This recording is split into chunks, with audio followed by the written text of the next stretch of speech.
Mr. Joe, what's going on, man? Hey, what's happening, everybody? Good morning. Good Good to be morning. back. Happy New Year. Welcome back. Happy New Year. Yeah, thanks, everybody. It's good to be back. It's been a little while. Yeah. It's been a moment. Hey, before we dive into the show, man, a lot of people were checking in on you, making sure you're okay. I got some nice notes and stuff. The floor's yours for a minute, man, if you like. Yeah, so it's been kind of a up and down couple of weeks, really highs, and then really not so great. I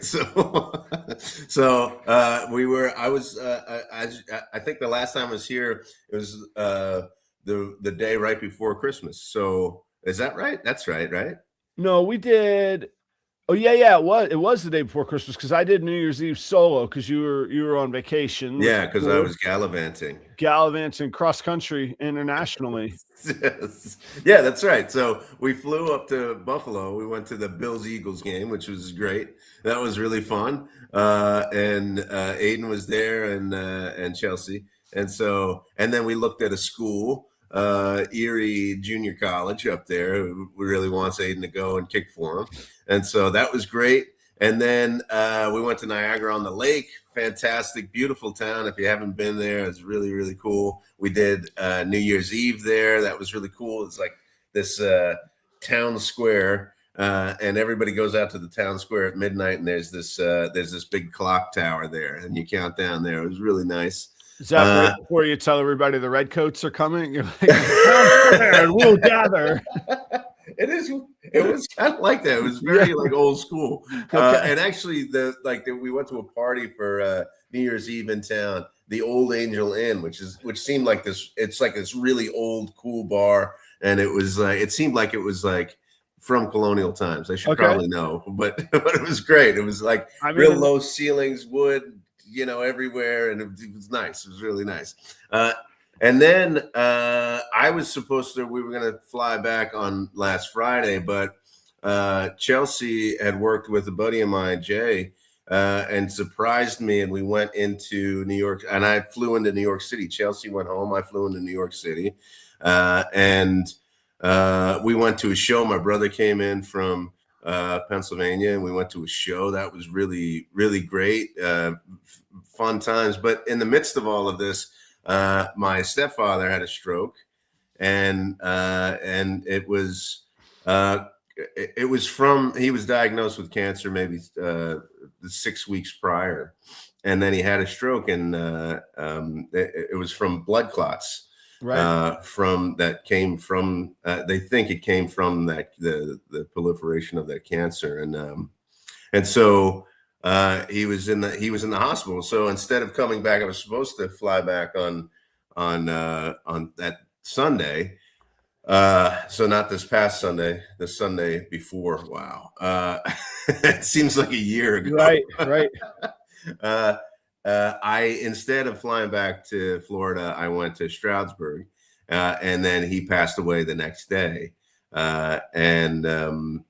Yeah, I was just happy to be able to be there for my mom, and I stayed the rest of the week. And we planned the wake and the funeral, and Chelsea and the kids came up, and we got back Monday night. So it's been kind of just like a whirlwind of emotions, really high emotions, really fun times, and then there's just this. It's really kind of tragic. Very quick. He went very quickly after he was diagnosed. I mean, he was a tough guy. I mean, he was, of all the people in my life in that generation, I would have thought Richard was not going to be the next person to pass away. But cancer is awful. It's awful. It is, man. So, I'm so sorry to hear that, and you and I have talked a little bit offline, and so audience, if I glaze over the condolences, we've kind of gone through some of that already. But yeah, is there like a favorite memory? Or I saw a post that you made. You talked about his kindness. Like what's like a lasting legacy thing for you with him? Yeah, there's so many. I got up and I said a few words at the wake, and whenever I do something like that, I kind of go, I leave that and I go, oh, I should have said 800. Right. Yeah. You want to say You know, you want you everything can't else, capture right? everything, Yeah. so it's hard to put it into words. I think, well, he was an entrepreneur himself, you Oh, know. cool. So Yeah. and he owned a tour converter business, and once a couple of I keep like I mentioned that on my post that it was I kept hearing stories that I never heard before about his generosity and his kindness, and it was quiet, and he didn't act like it was anything, but you know, even for his business, hiring people, taking a chance on people who were in dire situations. You know, addicts at times, and there have been a few people who he hired that say that he helped them get clean, which I never heard before. Wow. Wow. Uh, but even that, like I say those types of things, but I think it was just the small things that he liked to do. He's in his obituary. There's this phrase called it says his hands-on spirit. He always like got his hands dirty. He always jumped in and tried to fix things. At his wake, I said, I don't think there's anybody in this room, and it was a big room of people. I don't think there's anybody in this room that wasn't, you know, helped out of a jam because of Richard. He just knew what to do, and he did it calmly, and he did it freely, and he loved to do it. Like when he came down, he like wanted to work on my house. Like he would come down and be like, okay, what's the project that we're working on? Right. You Yeah. know, like stuff like that. And even like the joke, the joke is that my family has is always had is like oh, you know, what if this happens? Like I don't know, we're caught out somewhere down here in Florida, and they live in Pennsylvania. Well, what if this happens? Well, we'll just call Richard, and he'll fly down and fix it. You know, we'll tell mom, and mom will go, okay, Richard's on his way. He's gonna get on a plane, and he's gonna, Right. you know, like that kind of thing. Because he was always like that. He just wanted to help all the time. And it really he was just a guy like that, you know, and he never knew it. Like he didn't recognize it in himself, Yeah. It's you just know. this thing. Yeah. Yeah. Um, if I can remove ourselves from this particular moment for just a second, it's really kind of a crazy thing. I really like, uh, and it's an awful word, but I like obituaries for hearing the lives that I find it really inspiring to hear the lives that other people led and the stuff that is important to people. Like Yeah. Right. we never hear so and so amassed a fortune in their 401k by steady investing. You know, like all the stuff that we worry about, we never hear that in an obituary. You know what I mean? Yeah. Or Yeah. so we hear the it reminds me of things that are important and that are lasting, and it's those little details that stick with loved ones and family members that I really love hearing, because that's where you know, like, what it's just a great example of what's really important in life, and it sucks that it takes a death to think that way, but I do like hearing about people and why they were special to their loved ones. Yeah. Yeah. So thank you for Well, sharing. Those things for are me, inspirational, man. Yeah. I'm a stepdad, you know, and he was my stepdad, and we didn't. I mean, I met him when I was a teenager, so it was a little bit different. But like when I think about how to be a stepdad, like I can't like Oh yeah. I don't use the example for me is not my own dad, you Right. know, because I'm not really in that position. Yeah. And the kids have a dad who should act in a certain way in that position. But when I think about how I should behave with my stepkids, I think more of Richard and how he was with me at that age, and especially at that age, they're at about that age where Richard really became important to me. You know, Yeah. I've known him for 30 years, and he just became a guy who was always there. He was always there for you, and no matter what. And so he was the guy that kind of made me feel like, hey, if anything goes wrong, we're gonna be okay. Yeah. And it's good, like that's what I'm going to think about with my own kids, with Aiden and Raleigh. I want them to be able to take chances and to know that there's always going to be somebody that you can fall back on. That's always going to be there to try and help you fix it. Yeah. And that's who Richard was to me. Joe, thanks for sharing. I'm sorry for your loss, and but it's, blessings to your mom. Losing a spouse and a partner is has to be a brutally lonely feeling. And I anyway, I'm so sorry. That's the hardest. It's the hardest part. It's as almost as hard as losing him is thinking about my mom losing him, and that's the toughest thing. It is hard being down in Florida and be so far away from it. Yeah.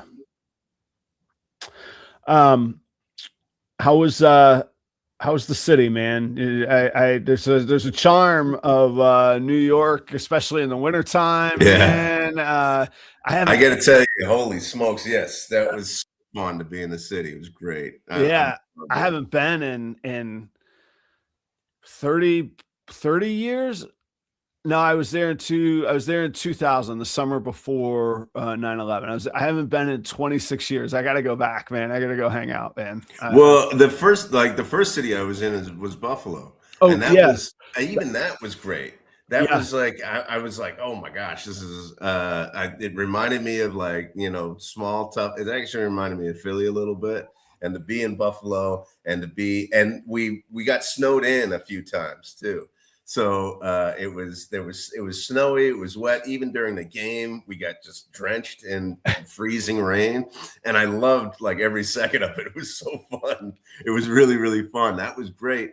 And then the city, like this being back in the city. I lived in the city for 3 years, and it was just like.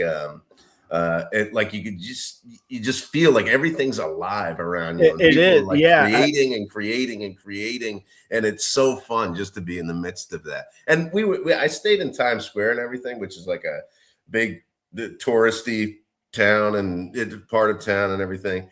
But we went down to the Village a bunch, and just even in Times Square though, it was just an excitement of creativity there. It was just so great to be there. I loved it. Man, I want to. We should go do.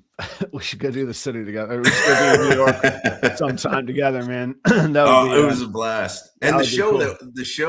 Well, we went to 2 shows. So the first show was we went on Saturday. We started off at the Russian Vodka Room, which is great. It's an old place around Times Square, and it's vodka. So we had some of that, and then we went to the show.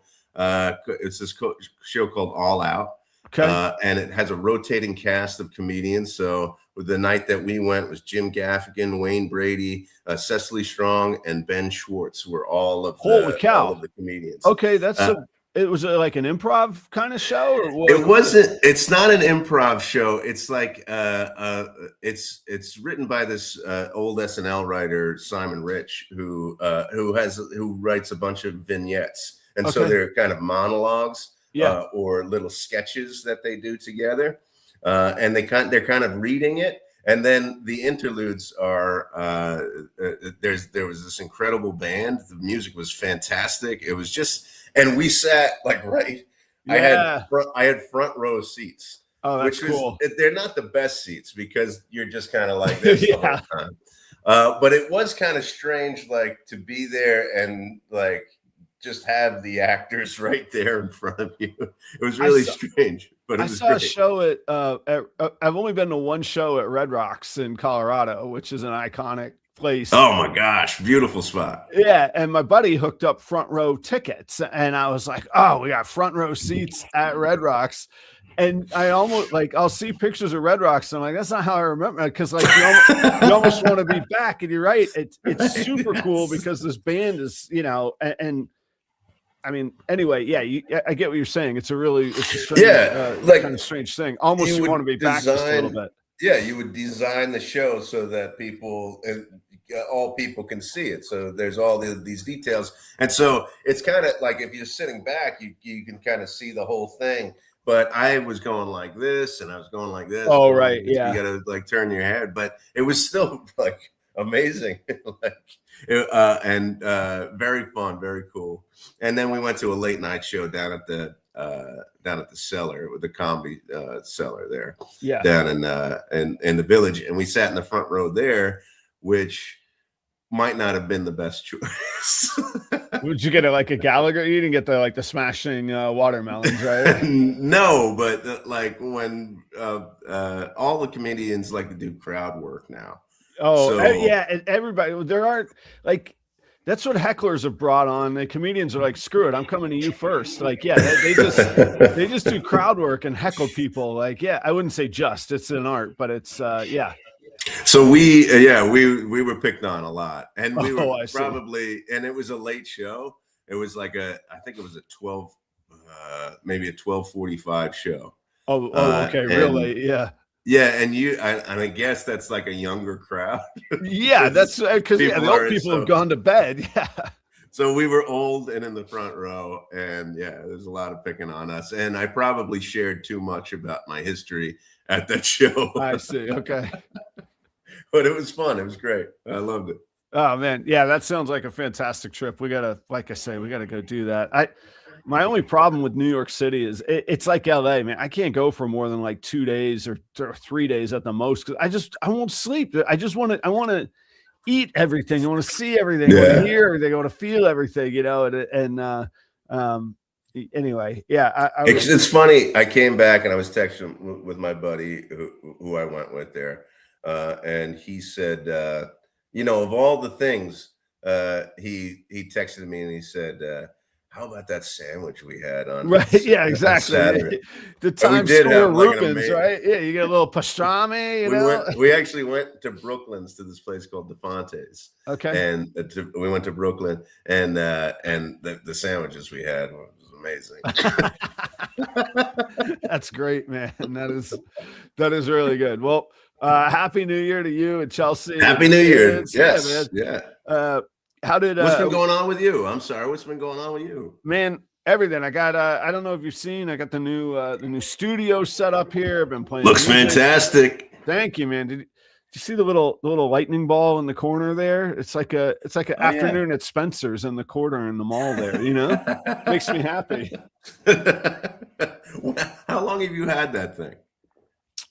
Kelly actually got it for me for Christmas like 3 years ago. I was like, I want that. And she's like, you want that? And I'm like, yeah, I have all the expense. I just want something frivolous that reminds me of my childhood. Like, I want that and an unopened pack of Garbage Pail Kids cards that I can just hope that Series 1 atom bomb is right there in the middle, like it just brings me to a happy spot when like those were my biggest concerns in life, That's right.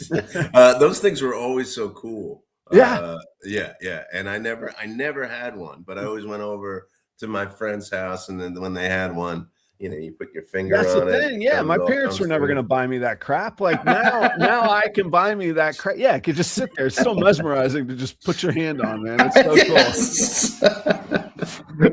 That's awesome. I mean, that's you have this whole studio, and that's what we're talking about. That's what I'm talking about. Yeah. So no, things are good. New Year's went well. I played a local musicians play the music of Springsteen charity event. Really? Oh, last week, man. I tell people, if you give me a 2.5 hour gig, you may or may not like me. I may, you may be like, he was okay. You give me 2 or 3 songs, there's no warm up, man. It's all gas, no break. And that was, Joe, I'm still like high from it. Like that was the hottest crowd I played in front of in a long time. Oh, like when you hear somebody talk about like they're eating from the pump, because like I'm the new guy on the scene relative, these scenes are deep and take a long time and all of that. And so I got put out of like 14, there was like 14 acts that did either 2 or 3 songs each. So it was like 35 songs. It was a fundraiser for the Northfield Fine Arts Boosters. And so they put us like third, and I'm not offended anywhere that I get invited to play. I'll play anywhere. I'll open for anybody. I'll close. I don't care. Life's too short for the egos kind of thing, but everybody that was before us have been doing these kind of like these quiet, like warm up songs and get the crowd. And like me and this other guy, Will Armstrong, he plays fiddle with me. We just came out guns blazing, did 2 songs in like 7.5 minutes, and we're done. I mean, the thing is, like, when it goes really well and your adrenaline's running and that you're winning and like you want to leave them wanting more and all that good stuff. I get off and off the stage, and Will's wife was like, they're all saying they want one more song. And I'm like, I didn't even notice. I was like, so like tunnel vision, I was done. And like, it's a charity event. You can't be like, okay, I'm the big winner, I'm coming. You can't do that. You're not going to come back and do another song, but it was really cool. And it was nice to be welcomed into that scene. There's a whole lot of gatekeeping, as I'm sure people can imagine, in a musical scene. And so that was like my first, like, I've done local gigs on my own, but not like local, like jump into the pool of local musicians. Yeah. People have probably caught on. I tend to keep my own lane and just do my thing and not worry about the outside noise, so it was cool to get into the outside noise a little bit. And there was a lot of like, suddenly, oh, I'm so-and-so, I'd like to play some music. Like it was a cool validation. Right, like, oh, I guess this guy does know what he's doing. It was really cool. So that's awesome. What songs did you do? Well, I'll tell you the story real quick, because I saw this poster actually of all places in a liquor store. But you can't buy beer, liquor, or wine in the grocery, and you can't buy it anywhere except for a liquor store in Minnesota. So you have to go to these are the modern day town squares. You want a 6-pack, you have to go to the liquor store kind of thing. So I see this poster, and it was only for like a week away. And I was like, you know what? I'm a really big believer in, if you ask a question genuinely, people can't get mad at you. Mm-hmm. I'm a musician. I live in Northfield. I know what the hell I'm doing. I like Springsteen. This is the event I should be performing at. So I cold email out of the blue. Hey, here's who I am. Here's my, my press kit, digital press stuff. I'm ready to go. I'll come audition. It's just me and a guitar. I might bring a fiddle player. I might not, but I'll grab my guitar and come audition immediately. But the show was like in a week. It was already coming up. So actually the guy organizing it was very cool. And he was like, look, if you live here in Northfield and you want to do this, then we'll, and you could do 2 songs, we'll get you in. We probably only have a slot for 2. I was like, oh my gosh. So he said, here's the lineup. Here's where you're at. Here's what everybody else is playing. So everything I was super confident where I was like, I'll come in and audition. I'll do this right now, was already taken, all gone. So I've made a stink about getting into the show. The guy is gracious enough to let me in. And now I know no songs that are available. So I had to learn. Okay. So so one of them I kind of fudged a little bit on. I'll tell you in a second. But so anyway, I did a song called Brilliant Disguise, which I really love. And now that suited just the acoustic guitar. And because I was learning new songs and it wasn't just like off the cuff and like know them in my sleep kind of thing, I brought in the fiddle player. So that worked really, really well. And then the second one was actually a American folk song that Springsteen has covered and a bunch of the Pogues have covered, a bunch of people have covered, but it's called Jesse James, or the Ballad of Jesse James.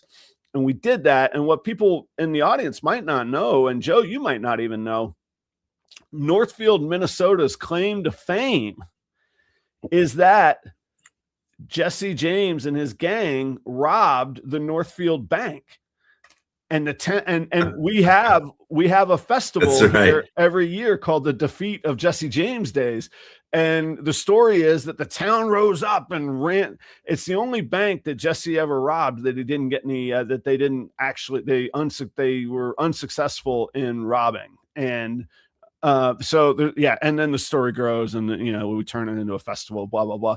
So I couldn't realize that because we went by the bank. I think when I was in Northfield, we went by the bank, and you were like, "That's it, right there." Yeah, it was across the street from where we were playing, And so anyway, I did the ballad of Jesse James, and so that's a great choice because the people in town know exactly what you're talking about. You know, oh, if it's a Jesse James song, it's gonna go over great, man. yeah. So we did like this, and it's a pretty rollicking driving song, the Springsteen version that he does anyway. And so Brilliant Disguise was like this, like really like soft and gentle, scary relationship song. And the crowd exploded when we were done. And I was like, oh, it's on. And so, I mean, I went full like, Northfield, are you ready? And then, you know, straight into Jesse James, and the place exploded, man. I was like, oh shit, here we go. Yeah, it was really fantastic. Cool. Yeah, give me 2 songs. I'll burn the place down and I'm out of there, you know. So that's so great. When was this? This was a Saturday night, last Saturday. Last Saturday night. Oh, yeah, man. And it was like in an auditorium or a concert hall or something. Yeah, it's a local concert hall. It only opens for concerts. It's a pure event venue. So Pro Sound was in there. Local brewery was running the bar, and yeah, it was good, man. And at a stage, it actually is a really great event because you walk up with a guitar, you plug in, you unplug your guitar, and you get off. The whole stage is set up. There's a stage manager. There's a sound, everything. It was done. It was really cool. So, anyhow, I enjoyed that. And then actually tonight I have a full like Adam gig, full 2.5, 3 hour gig tonight with. Is it because of the show or no? No, we had it all. It just happened that both of them came up. The opportunities came up at the same time. So I took both of them, and I like the show tonight is really fun because I'll open the show as a solo artist, and then this guy Will that plays fiddle and his wife, she plays guitar and sings. They'll do a set as a duo, and then all 3 of us will finish a set as a trio. So from a business standpoint, if there's only 3 people and you can bill it as 3 acts, it keeps butts in the seats. Yeah. And there's less people to have to pay and all of that. And I like it because I get a little bit of everything. It's really scary to just play with a guitar and no band, no backup, nobody bailing you out. If you're wrong, it's you. There's nothing. So that's pretty exciting. So I'll do an hour like that, which is pretty fun. And then I'll get a little break. And then I'll get to play with them, and they're incredible musicians, but they're multi-instrumentalists. So there'll be mandolin, fiddle, whistles. She sings. I'll play guitar, and we'll all just let it rip and have a fun time with the 3 of us. Sounds good. Yeah, so you get like I get to enjoy like the band feel and the solo performance, and I like both of them, and that's typically hard to book in a gig because I'm nowhere near good enough to hire a full band and then pay them to sit there while I play solo for the evening. You know what I mean? Like it doesn't work that way. So anyway, that's awesome. I mean, I remember the first time you were like, yeah, I'm going to go try and play with these fellas, with these people. And it was like your first time trying to break into Northfield. I think it's just great to see, like, you're somebody who just goes, yeah, I want to do this, and you do it. You just do it. It's really, really great to see. And anybody who's been listening for, a few years can probably remember when Adam first moved to Northfield and then made his business work and then made this thing happen too, which is just like, I mean, we're getting older, and got it right. There's certain. I think that I've met certain. I know certain people who just go, well, I'm going to wind down at this point. Oh, I can't do that. Yeah. And then I like hanging out with people who are not winding down at all. They're actually winding up. So yeah. So and that's what I feel like you're doing, man. It's just great. It's just great. Thank you, man. And it's still a rush. It's still along the lines of what you're talking about. Life's too short to not be doing stuff that I enjoy. And it was just it really reminded me of why I love to do it. It was totally validating for that fiddle player. He's a multi-instrumentalist, and it's kind of like languages. You start learning them, you start realizing how to learn them and blah, blah, blah. But he's new to fiddle, and man, he was overthinking it and all this. And I remember like when we were practicing, he's like, I don't think I'm going to go for it. I'm like, why wouldn't go? Like it was Just go for it, man. And I was like, it's a charity event. They can't boo you. Like this is, if it either blows them away and will be remembered, or screw it. We're forgotten. They didn't know us before we walked on the stage, whatever, we're doing fine, and it was like I say, the place. And I mean, it was a big crowd, and it was a hot crowd. There's probably 500-600 people there. Like it's a good crowd. Oh, it's nice. No, that's awesome. That's awesome. That's great. I mean, not to bring up Richard again, but like, I think of my mom, like my mom was like around my age when she got married to Richard. Like he was like, it was 30 years ago. So and I can't imagine her without Richard. Right. It's really strange. And like, you think that you're getting old, but we have a whole much time. Other half of life.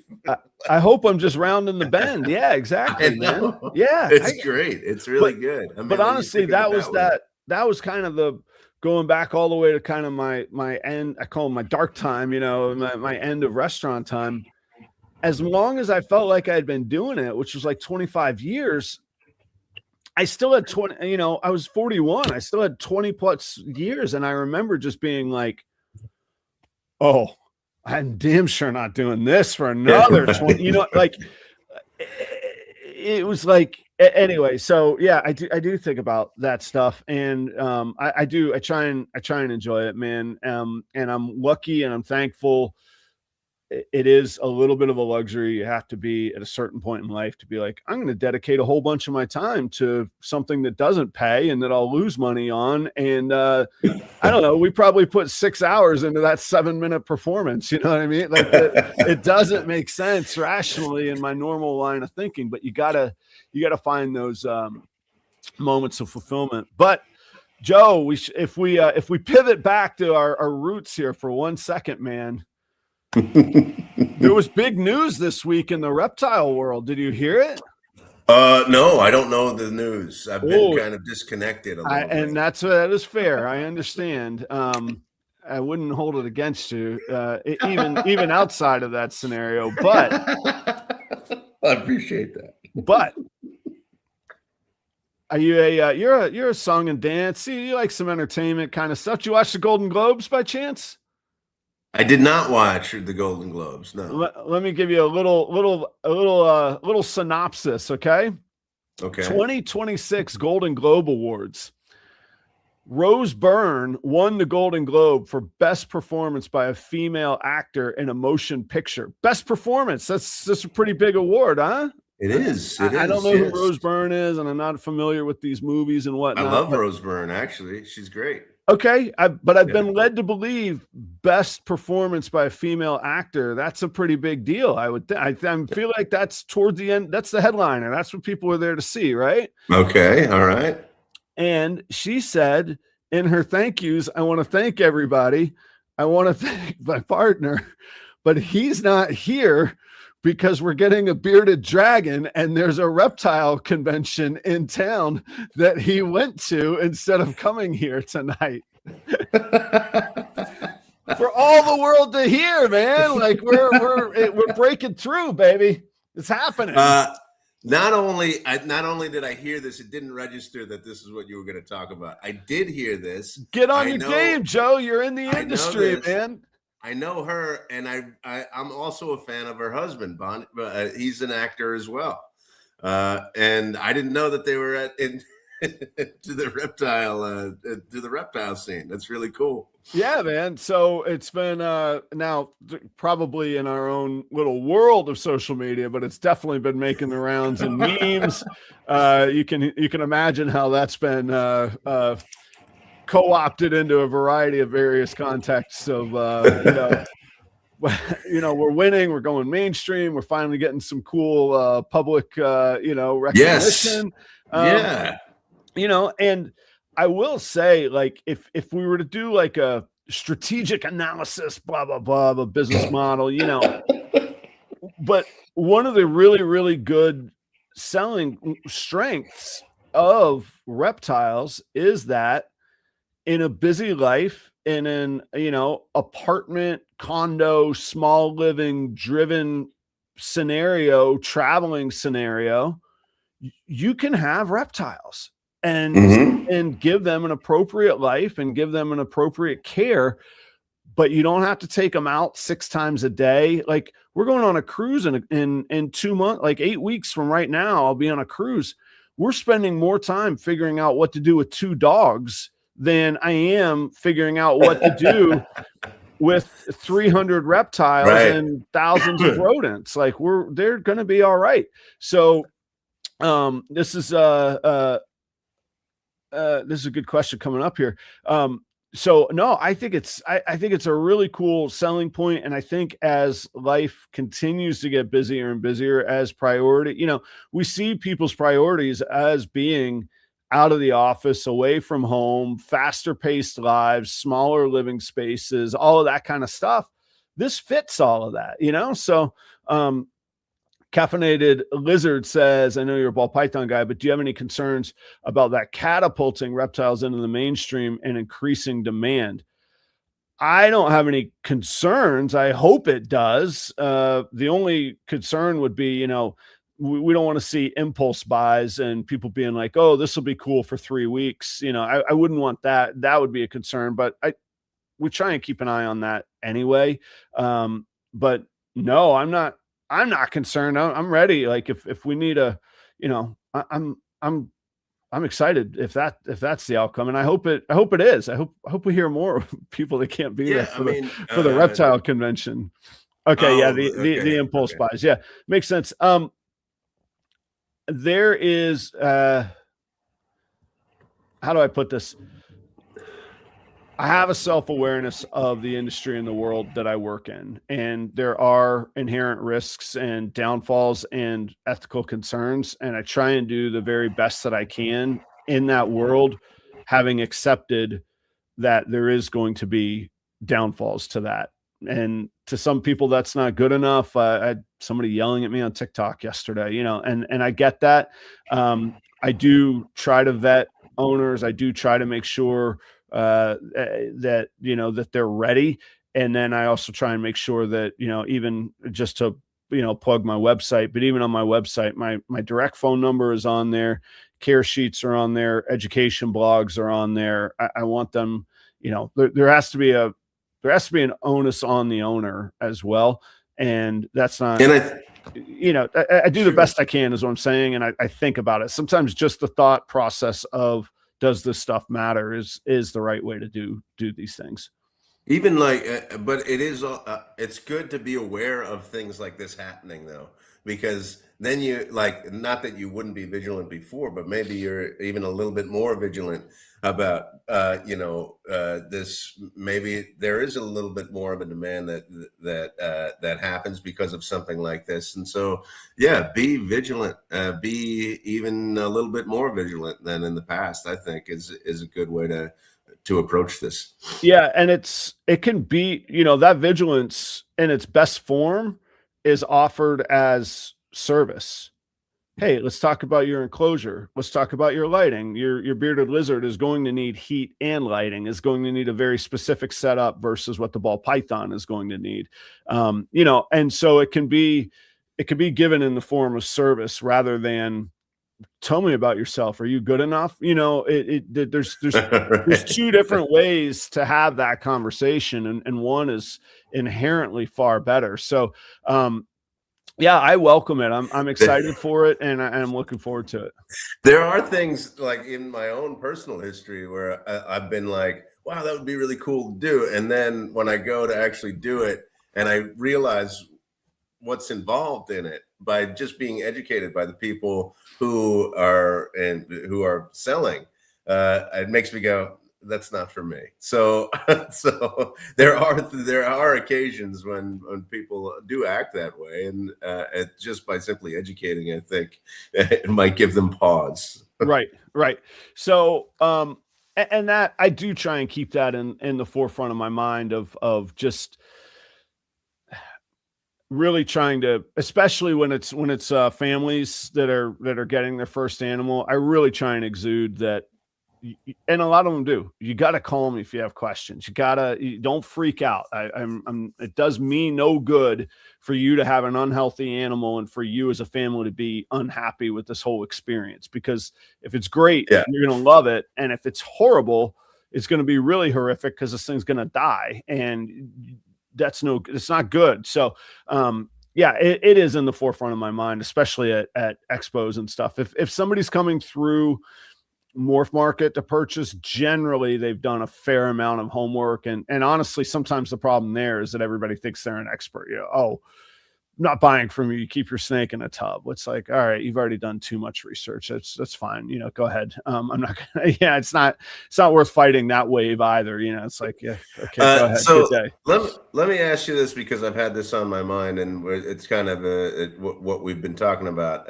And here's my question. By the way, we didn't introduce what we do at this show. Yeah, if somebody's tuning in new, they're probably like, these are nice dudes, but I don't know what's going on here. Give us I don't have any reptiles. I'm Joe. I don't have any reptiles. And this is Adam, and he does. And I've got a lot of questions about it. And one of my questions is, what's if we're talking about taking care of your, let's say a ball python, what's the average lifespan? And I've been thinking about a lot about this because of my own personal life. Sure. What's the average lifespan of a ball python? Yeah, people need to be prepared for 15 to 20 year, commitment on these, and or a strategic plan, because they do live 15 to 20 years, and they can live much longer in captivity. In a healthy environment, they can live longer, and you can have a really almost lifetime. I mean, we're not talking parrot or tortoise range here, but we can, Right. they can live a very long time. And so that is also something that we discuss quite a lot. And it's manageable though. You don't need 15 or 20 years of walking a dog. And, generally speaking, the expenses are lower, the vet bills are lower, and that kind of thing. It is expensive to feed weekly, but I don't think it's as expensive as it is to feed a dog weekly, kind of deal. Mm-hmm. So there is a cost to it that people need to understand and be ready for. But yeah, they live quite a long time. And have you had one of your snakes die? They do. Yeah. They it's generally unexpected. Although, what's that process like? I'm curious about that. Well, so there's a couple scenarios. Sometimes you could tell that your reptile is sick, and you'll take it to a vet, or you'll consult with a vet, or however you could care for it, and try and give it the best care that you can.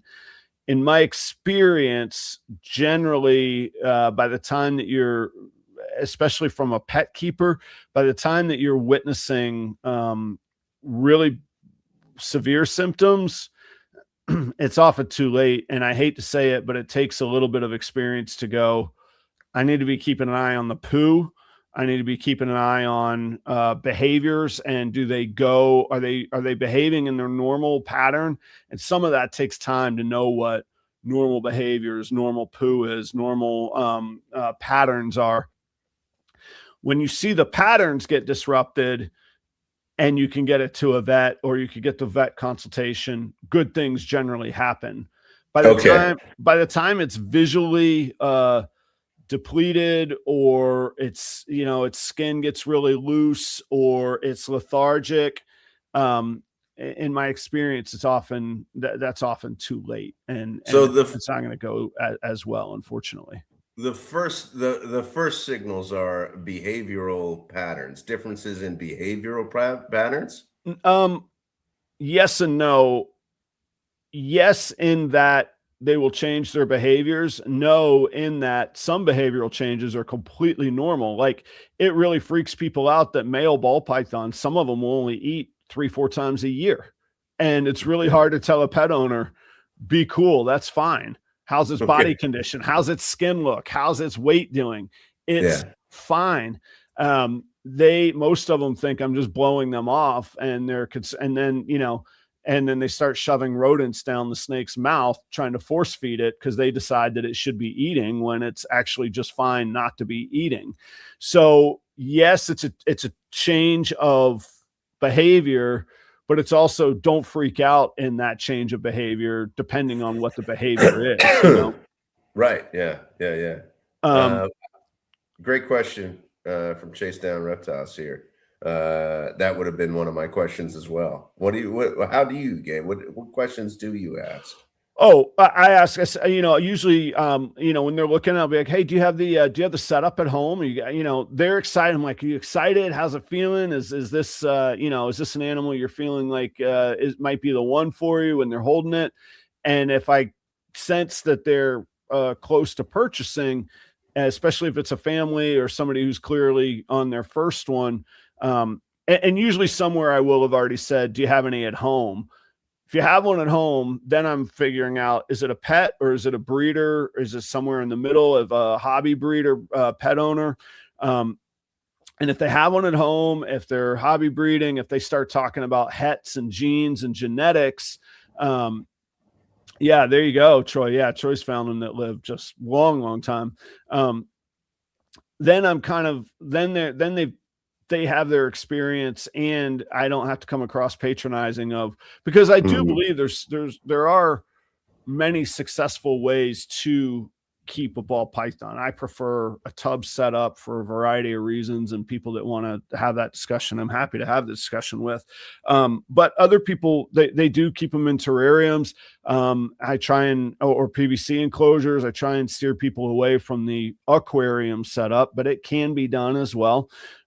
So the questions would be something in the scope of the interaction and the experience. Do you have ball pythons at home already? Yes or no? Which way are we going in my mind? Yes. Okay. Let's go find out. Is this a pet owner? Is this a breeder? How comfortable are they? Do they have 3 at home that they're keeping in the same enclosure? We need to have a conversation. How's your setups? What do you like? How do you know, you could, at that point, you could be like, you could be talking about anything, and you start learning what their styles are. So if somebody's into guitars and I'm asking them, what, you know, are you into Gibsons or Fenders? You know, I'd be like, hey, what's your, you know, what kind of enclosures are you into? What setups are you running? You got projects that you're breeding and that kind of thing. You start to know. If at that initial question, I say, do you have any at home? And they go, no, we're looking for our first one. I let them learn about the snakes, ask me the questions.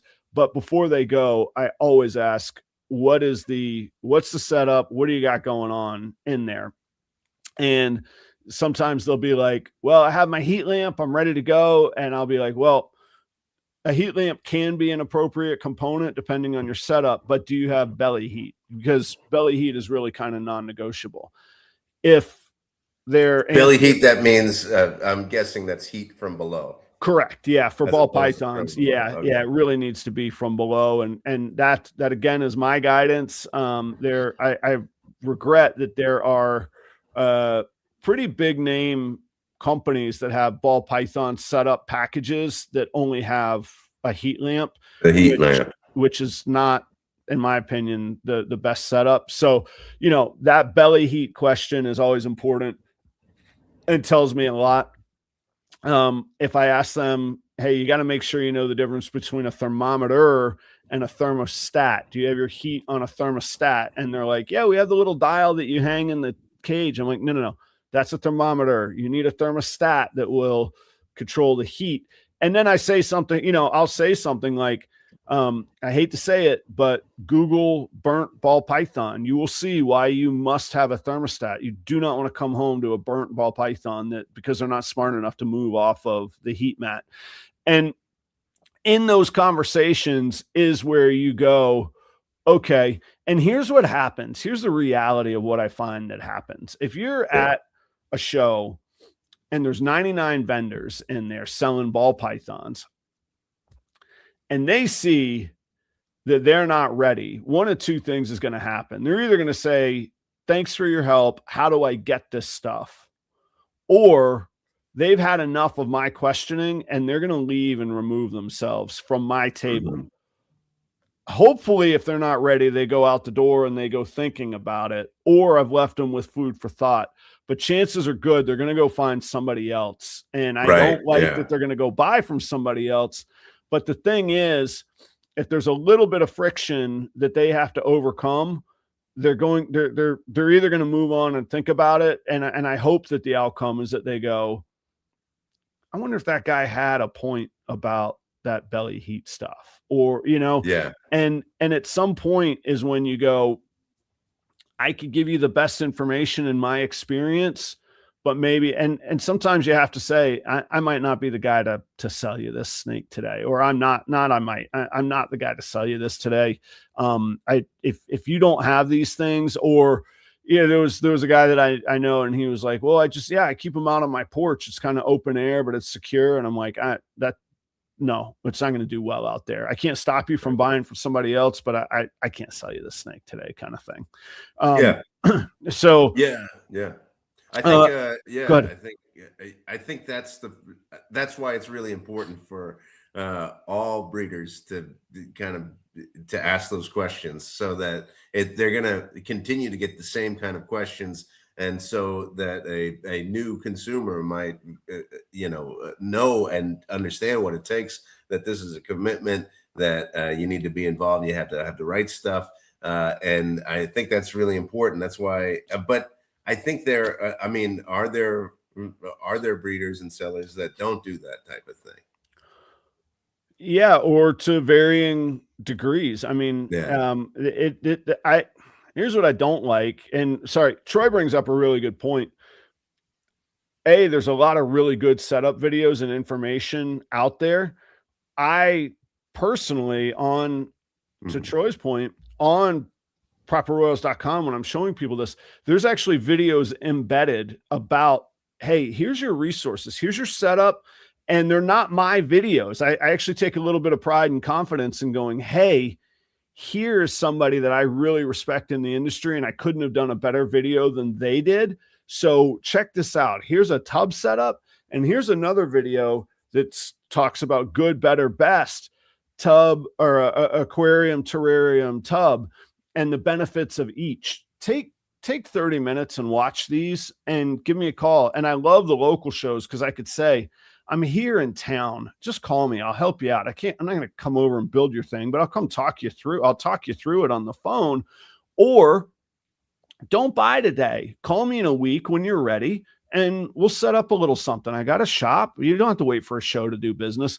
So all of those things I really like having as resources in how I do business on that. And it's imperfect. At best, it's very well intentioned and supportive. And it not well intentioned usually sounds like, oh well, they did their best. Like, no, my intention is very, very well and very, very good, and it's purposeful on this topic and in this moment.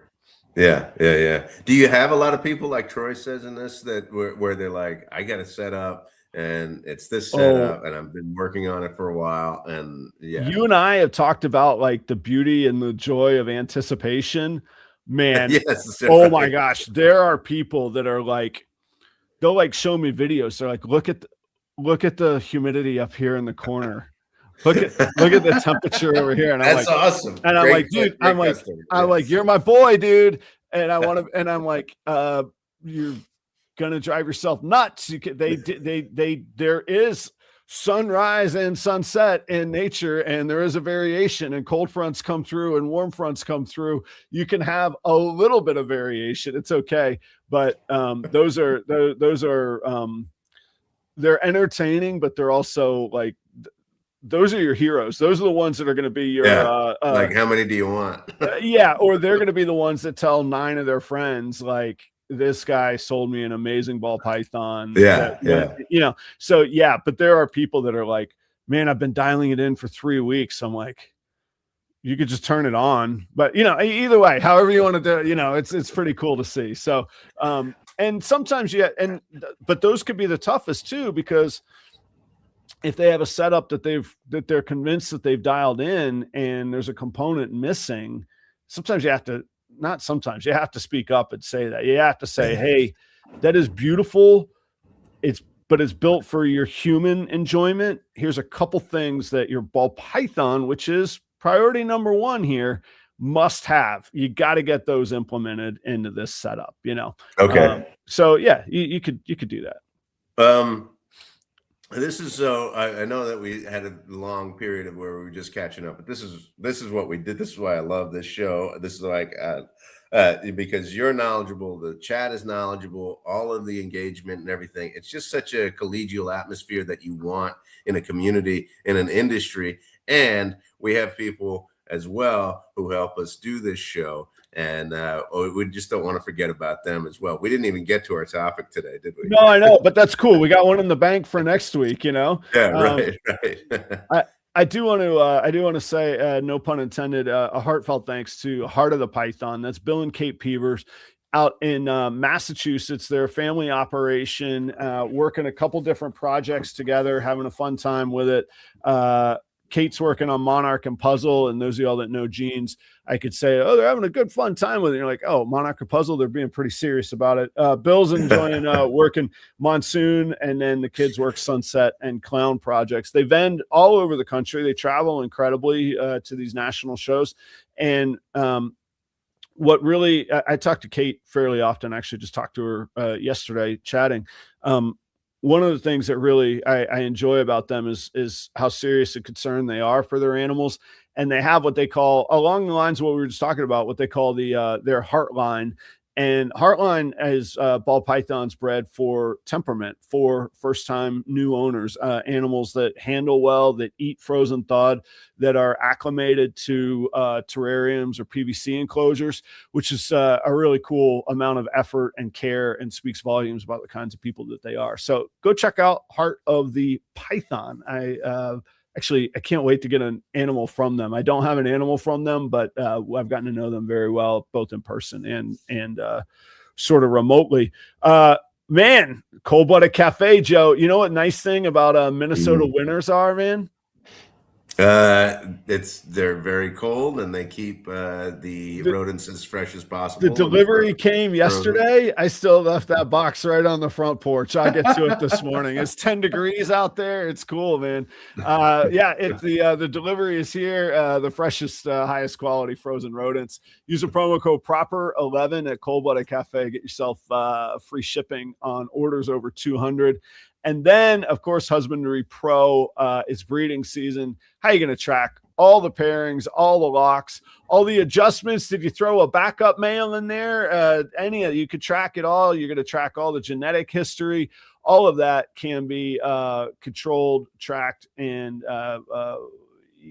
documented in Husbandry Pro. And one of the other things, and anybody can do this too, properroyals.com is powered by Husbandry Pro. So if I update something in Husbandry Pro, poof, it automatically updates on my website, which you could check out for available animals and education and all that. Yeah, man. That's one of the things that has always impressed me about the planning process, the patience that goes into breeding ball pythons.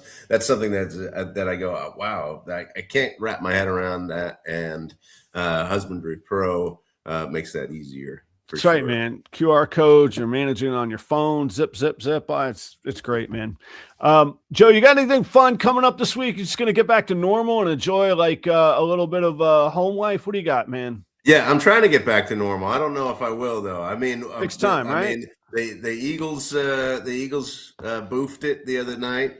And then, but the Bills are still in it. So I was gonna say, for a household that roots for the Bills and the Eagles, I'm over your belly aching already. All right, I come from the land of Jacksonville and Minnesota. I know how to suffer and appreciate things. All right, yeah, that's right. yeah. Congratulations, Bills. You looked great.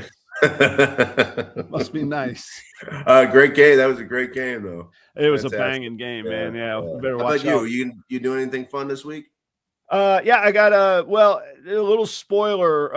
I got that gig tonight, and then we were going to talk, kind of catch up on some resolutions, but maybe the time has passed, and I know we're in overtime. But my resolution for this year was to just operate. I don't want to buy a car wash. I don't want to buy new equipment. I don't want to expand.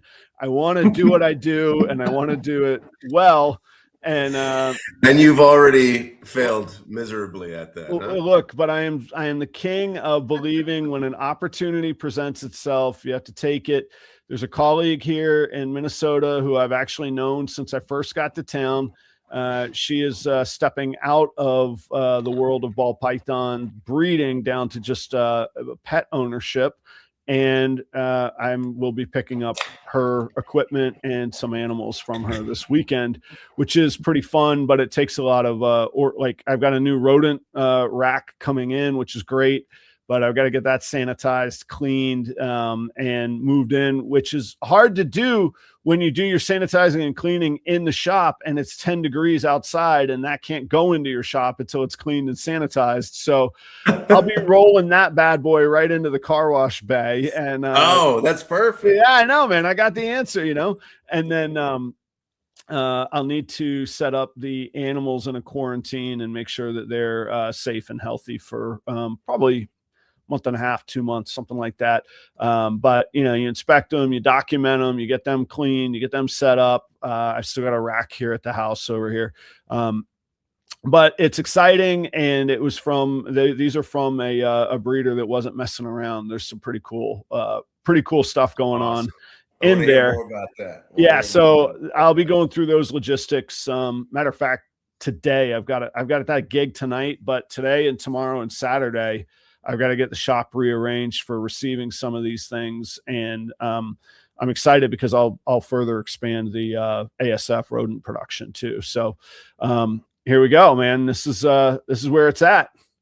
That's great. That's really fun. I wouldn't expect any less from you. Really. Right? Yeah. In other news, I believe there is a new snake rack, a snake rack that I will have for sale. I purposely do not have any more space for snake racks. I am capped out. So I'll have a snake rack for sale once I get that cleaned up and sanitized, ready for sale as well. Unbelievable. I mean, you have no more space in your new space. That's awesome. Yeah, but my biggest fear when Kelly wanted to buy this house was I was like, we're going to fill it with all kinds of crap we don't need. That it's not only expensive to buy the house, it's going to be more expensive for the next 3 decades while we fill it with crap. I wanted a small space that was full. I'm done. That's it. Okay, good. All right, man. Well, we'll see you next week. Have a great week, everybody. Always fun hanging out on a Thursday morning. Great way to start your day. So glad to have you back, Joe. Audience, thanks for the support. We'll same place, same time next week. Cheers, everybody.